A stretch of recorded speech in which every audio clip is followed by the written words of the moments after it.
Oh la Quétal, donc je vais pas vous faire l'analyse du match d'hier soir qui a rendu Monaco champion, gagné 2-0.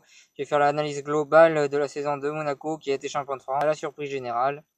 Vu que tout le monde attendait le PSG, comme l'année dernière avec leurs 20 ou 30 points d'avance, gagner sans aucune concurrence et le gagner facilement.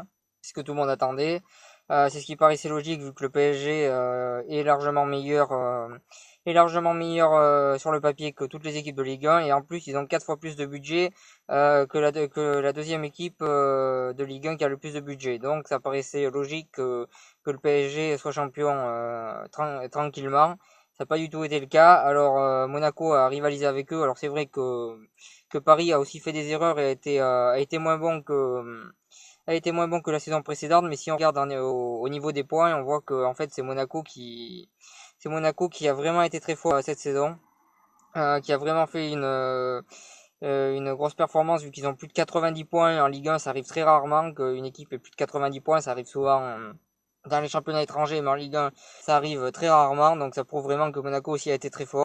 Alors c'est que Paris finalement a perdu des points facilement en début de saison, a eu du mal à démarrer et ces points-là finalement n'ont jamais été rattrapés vu que Monaco a été vraiment très fort cette saison.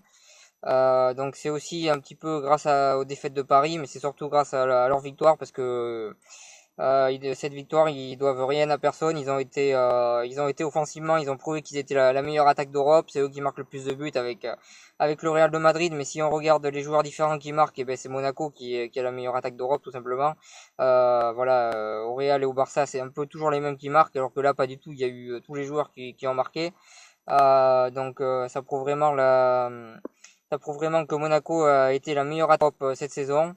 Au milieu, ils ont été très forts aussi. En défense, ils ont un petit peu souffert sur les gros matchs, mais globalement, ça a tenu dans les matchs à leur portée. Très grosse performance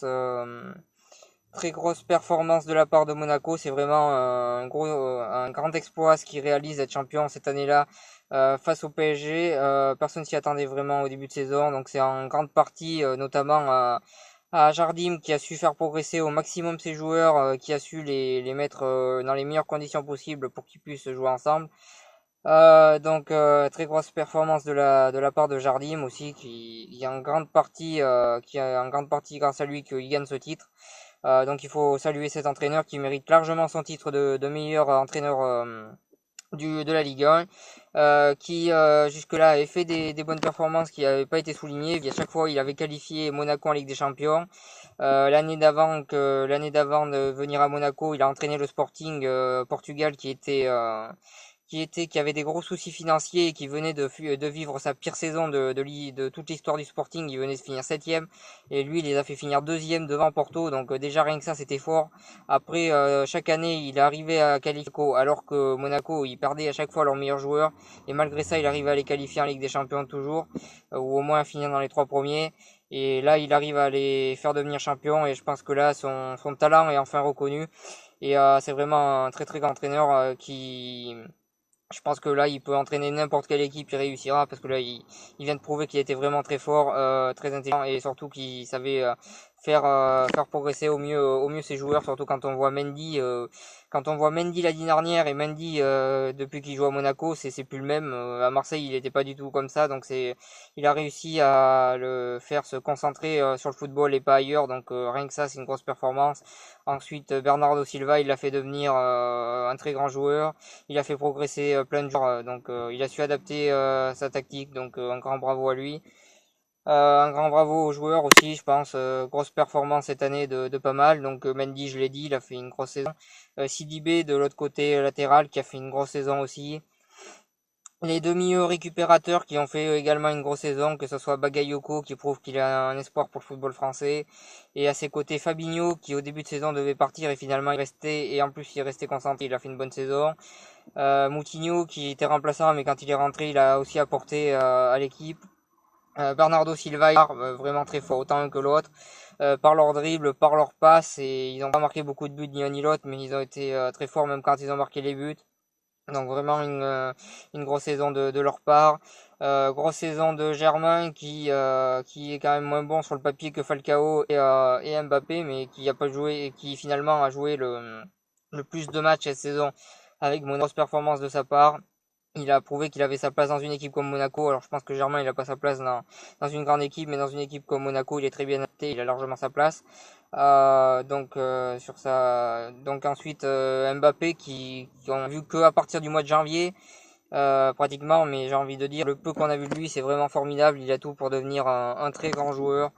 Il a impressionné tout le monde, le monde entier parle de lui. Voilà, à chaque fois, ça m'arrive de regarder la presse ou les journalistes étrangers ou même des fois quelques pages YouTube étrangères et à chaque fois ça parle d'Mbappé. Donc Mbappé, il est vraiment reconnu dans le monde entier pour ce qu'il fait depuis 5 ou 6 mois. Donc c'est exceptionnel ce qu'il fait. Il est encore jeune et il a tout pour devenir un ballon d'or, un futur meilleur joueur du monde, je sais pas, mais il a vraiment le talent pour. Donc vraiment une énorme saison de sa part. Falcao qui revient alors que personne ne l'attendait et qu'il enchaînait blessure sur blessure. Donc c'est vraiment une saison formidable de Monaco qui a su être la meilleure attaque, qui a su tenir en défense dans certains matchs, qui a produit du beau jeu et qui a prouvé qu'en produisant du beau jeu on pouvait rivaliser avec le PSG et même être champion de France. Donc un grand bravo à cette équipe de Monaco. Ça fait longtemps qu'on n'avait pas vu une Ligue 1 aussi passionnante que cette saison parce que d'habitude c'était Paris champion avec 30 points d'avance et honnêtement je trouve ça complètement inintéressant. Cette année c'était serré, c'était passionnant.